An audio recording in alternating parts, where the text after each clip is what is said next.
আজকে আপনাদের যে গাছটি রিপোর্টিং করে দেখাবো সেটি হলো ডিমরফোটিকা। আপনাদের ডিমরফোটিকা নিয়ে আগেও একটি ভিডিও দিয়েছিলাম কিভাবে বীজ থেকে ডিমরফোটিকা গাছের চারা আমরা করতে পারি। তো আমি অনেকগুলোই চারা করেছিলাম, তো তার মধ্যে একটি চারাকে আমি রিপোর্ট করে আপনাদের দেখাবো। এটা একটু বড় হওয়ার পরে আপনাদের দেখাই এই গাছটি এই গাছটি একটু বড় হয়েছে। এটা 1.5 মাসের গাছ আছে এখন। এই গাছটির সাইজ যখন এই রকম ছিল তখন আমি এটিকে তুলে এই ছোট টবে দিয়েছিলাম। তো এই ছোট টবে দেওয়ার পরে এখন 1.5 মাসের মধ্যে গাছটির পজিশন এখন এইরকম দাঁড়িয়েছে। এটিকে আজকে আরও একটু বড় টবে দিয়ে দেবো যাতে তাড়াতাড়ি এর গ্রোথ হয়। আর এই যে ছোট চারাটি আমি নিয়েছি আজকে, এই ছোট চারাটিকে এই ছোট টবের মধ্যে আজকে বসিয়ে দেব। চলুন, বসানোর প্রসেস একই। সো আমি বসানোর পরে আপনাদের দেখাবো যে কিভাবে এটা বসাচ্ছি। চলুন দেখা যাক। প্রথমে আমি গাছটিকে টব থেকে খুলে নেব।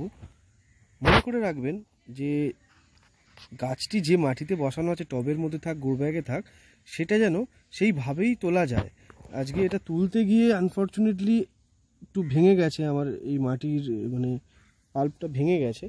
তো গাছটা ঠিকই আছে, কিন্তু যদি মাটিটা পুরোটা পাওয়া যায় তাহলে গাছটা নষ্ট হওয়ার বা মরার চান্সেস কম থাকে। দেখুন তলায় অনেক শিকড় গজিয়েছে, তো এই শিকড়গুলোও রয়েছে। তো আমি অন্য পটে এটাকে ট্রান্সফার করব, ওর থেকে একটু বড় পটে।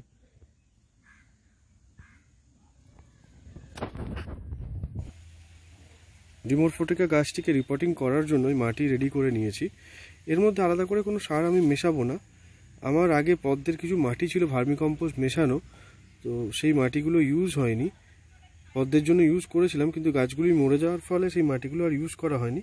তাই সেই মাটিগুলোকে আমি নিয়েছি, সেই মাটিগুলোকেই আমি ইউজ করব এখন। এই পুরনো এই টবটি ছিল, এই টবের মধ্যেই আমি মাটি দিয়ে গাছটিকে বসিয়ে দেব। আমি গাছটিকে রিপোর্টিং করে দিয়েছি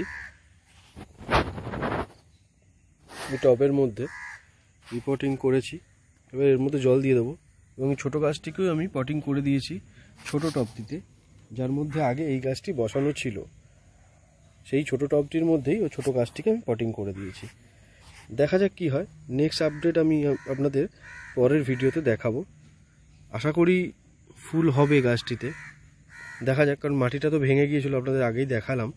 আশা করি না সমস্যা হবে বলে, খুব একটা বেশি তো গাছের ক্ষতি হয়নি।